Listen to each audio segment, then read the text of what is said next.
വയനാടൻ ഗിരികന്യകകൾ താലം പിടിക്കുന്ന അമ്പലവയലിൽ മഞ്ഞും തണുപ്പും കാറ്റും ഇക്കിളി കൂട്ടുന്ന വയനാടൻ വശ്യമനോഹര വൈബിൽ ഒരു ഹോം സ്റ്റേ. Havens nature. ഇവിടുത്തെ കാറ്റിന് താരാട്ടിൻ്റെ ഫീലാണ്. ഏലവും കാപ്പിയും കുരുമുളകും ചേർന്ന ഗന്ധം ശ്വസിച്ച് ഒരു ചുക്കുകാപ്പിയും കുടിച്ച് ഈ തണുപ്പ് ആസ്വദിക്കാൻ, ഈ വൈബ് ആസ്വദിക്കാൻ വായോ വയനാട്ടിലെ അമ്പലവയലിലേക്ക്. ഒരു ഫാമിലിക്ക് അച്ഛൻ, അമ്മ, ഒന്നോ രണ്ടോ മൂന്ന് മക്കളുണ്ടെങ്കിൽ 2500 രൂപയാണ് ചാർജ് ചെയ്യുന്നത്. സ്ട്രീം ട്രാവലേഴ്സിൻ്റെ യൂട്യൂബ് സബ്സ്ക്രൈബേഴ്സ് ആണെങ്കിൽ 1500 രൂപ മാത്രം മതി. 14 പേരുള്ള ഒരു വലിയ ടീമാണ് നിങ്ങൾ വരുന്നതെങ്കിൽ 6500 രൂപയാണ് ചാർജ് ചെയ്യുന്നത്. അവിടെയും നമ്മുടെ സബ്സ്ക്രൈബേഴ്സ് ആണെങ്കിൽ 5000 രൂപ മാത്രം മതി. ഹോംലി ഫുഡ് തരാം. സ്വന്തമായി പാചകം ചെയ്യണമെങ്കിൽ അതും ആവാം.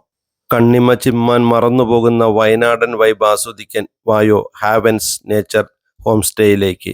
ജീവിതം കൂടുതൽ സന്തോഷകരമാകട്ടെ. വായോ ഹാവൻസ് നേച്ചർ ഹോം സ്റ്റേയിലേക്ക് സ്വാഗതം.